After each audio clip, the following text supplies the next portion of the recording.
Consciousness, the way out of pain. 1. Pain is self-created through non-acceptance of the now. Much of the pain we experience is unnecessary, a self-inflicted wound born from an unobserved mind running the show. This pain stems from a refusal to accept the present moment, a subtle or overt resistance that manifests as judgment on a mental level and negativity on an emotional one. The more we resist what is, the more we identify with our minds, and the deeper our suffering becomes. The mind, you see, is built on time, past and future, and perceives the timeless now as a threat to its control. Yet, within this very now lies our freedom from pain, suffering, and the ego's grip. 2. The present moment is all you have. To break free from this cycle of pain, recognize that the present moment is truly all that exists. Make the now your primary dwelling place, not just a place you occasionally visit. Affirm the present, always. Resisting what already is proves futile. Surrender instead, and life will begin to work with you, not against you. Accept the present, even when it feels unpleasant, without the mind's labels and judgments that create pain and unhappiness. By observing the workings of your mind, you can step out of these patterns of resistance, allowing the present moment to simply be, and in doing so, experience a taste of inner freedom and peace. Accept first, then act, using the present moment as an ally to transform your life. 3. Past pain creates a negative energy field. Emotional pain leaves a kind of residue, merging with past hurts to form a negative energy field within both the mind and body, often called the pain body. This entity can lie dormant or become active, and for some, it's a constant presence. Anything that resonates with past pain can trigger it, even seemingly innocent remarks. The pain body seeks survival by causing you to unconsciously identify with it, feeding on experiences that generate further pain, such as anger, hatred, grief, and even illness. Once it takes hold, you may unconsciously seek out more pain, becoming either a victim or a perpetrator in its relentless quest for sustenance. 4. Consciousness transmutes pain into light. The pain body thrives on unconscious identification and fear, recoiling from the light of your awareness. Avoiding it only forces you to relive it. Instead, observe it, feel its energy, and in doing so, break the identification. This allows a higher dimension of consciousness or presence to enter. As the watcher, the pain body can no longer use you as a host or replenish itself through you. You have accessed the power of the now. Unconsciousness creates the pain body, but consciousness transmutes it. You cannot fight it, but by watching it, you accept it as part of the present moment. 5. Attention severs pain from thought processes.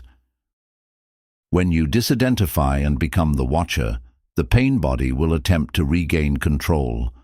Remain present and conscious to prevent it from commandeering your thoughts. If your thinking aligns with the pain body's energy, you become unconscious and vulnerable to its influence. Sustained, conscious attention severs the link between the pain body and your thoughts, transforming the pain into fuel for your consciousness. 6. Stay present as the observer. Focus on the feeling within you, recognizing it as the pain body, and accept its presence without judgment or analysis. Stay present as the observer, aware of both the emotional pain and the silent watcher within. This is the power of the now and your conscious presence. For women, this practice can be particularly powerful during the time leading up to menstruation, allowing for a rapid transmutation of past pain. 7. Unhappy self comes from pain body identification. Disengaging from your pain can meet with intense inner resistance, especially if your sense of self is deeply invested in the emotional pain body. This creates an unhappy self, an identity built from your pain, which fears the loss of its familiar form. Observe this resistance, this attachment, and the peculiar pleasure derived from unhappiness. By bringing this resistance into conscious awareness and staying present as the witness, you initiate its transformation. While only you can do this inner work, being in the presence of someone deeply conscious can accelerate the process. 8. Psychological fear is not a true danger. True danger requires intelligence and common sense, not fear. Psychological fear, however, is divorced from immediate danger, manifesting as unease, worry, or dread concerning something that might happen, not what is happening now. This creates an anxiety gap when you're physically present, but your mind is projecting into the future. You can cope with the present, but not with a mental projection. 9. Fear is the ego's fear of death. As long as you identify with your mind, the ego runs your life, feeling constantly threatened and thus generating fear.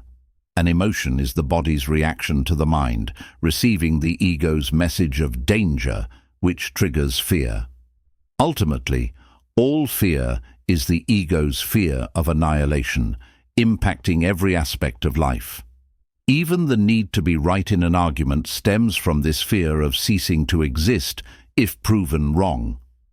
Disengaging from your mind eliminates this need, allowing you to express your feelings without aggression or defensiveness. 10. Defensiveness is protecting an illusory identity. Be mindful of defensiveness, a mechanism that protects an illusory identity.